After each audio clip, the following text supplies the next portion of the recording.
mapagpalang araw po sa inyo lahat. Ako po si Brian Lisa Mendoza at ito po ang aking daily devotion ngayong araw, October 2, 2024. Ngayong araw po ay ating itutuloy ang ating series which is about knowing the Trinity. Specifically, ang ating magiging topic for today ay the Trinity and Salvation. Sa ating talata po, ito po ay manggagaling sa 1 Peter chapter 1 verses 1 and 2.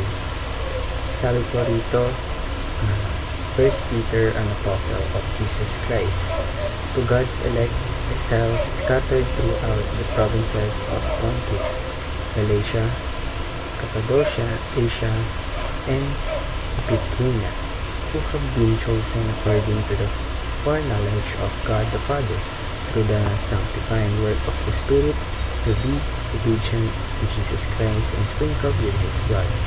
Grace and peace be yours in abundance. Sa Tagalog po, una mula kay Pedro, isang apostol ni Jesucristo, sa mga hinirang ng Diyos na nakikipamayan sa mga lalawigan ng Ponto, Galatia, Cappadocia, Asia at Bithynia. Kayo'y pinili ng Diyos Ama ayon sa kanyang layunin na namulat mula pa at pinabanal ng Espiritu Santo upang maging sunodin kay Jesucristo at nilihis sa pamamagitan ng kanyang dugo. Sumagana nawa sa inyo ang kagandahang loob at kapayapaan. Ngayon po tayo ay tadako sa mga katuruan na aking natutunan mula sa talatang ito. Una po, the Father ordains our salvation. Ang the Father po ang nagtakda ng ating kaligtasan. Tayo ay pinili kay Kristo. Tinakda tayo ng ating Diyos upang maging mga anak sa pamamagitan ng Panginoong Kristo, in accordance with His pleasure and will. Dahil mabuti ang Diyos, our salvation is purely by God's grace.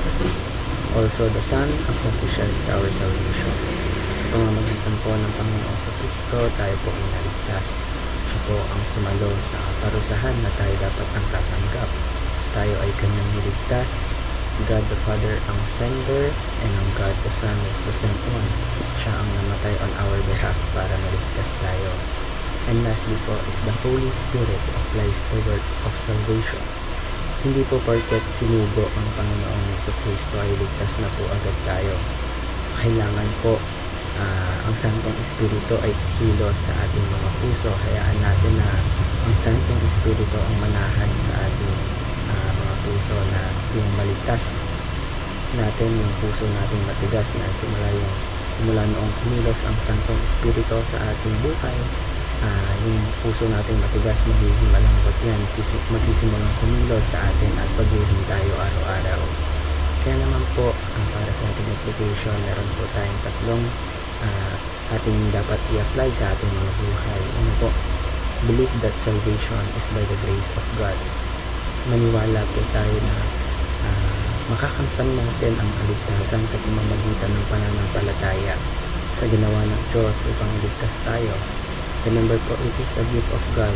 Wala pong taong maliligtas dahil sa kanyang pagsusumikap. Ang kaligtasan po ay biyaya ng Diyos. Hindi po natin ito makakamtan sa anumang or sa iba pang bagay. Also, believe in the finished work of Christ. Panampalatayahan natin ang salvation natin ay pinagpaguran ng Panginoon sa Kristo sa krus na dapat tayo ang tumatanggap. Also, believe in the sanctifying work of the Spirit. Panampalatayahan din natin na hindi natin kayang baguhin ang ating mga sarili, pero kaya tayong baguhin ng Santong Espiritu. Hayaan naman natin ang Santong Espiritu na manahan sa ating mga buhay, na baguhin ng Santong Espiritu ang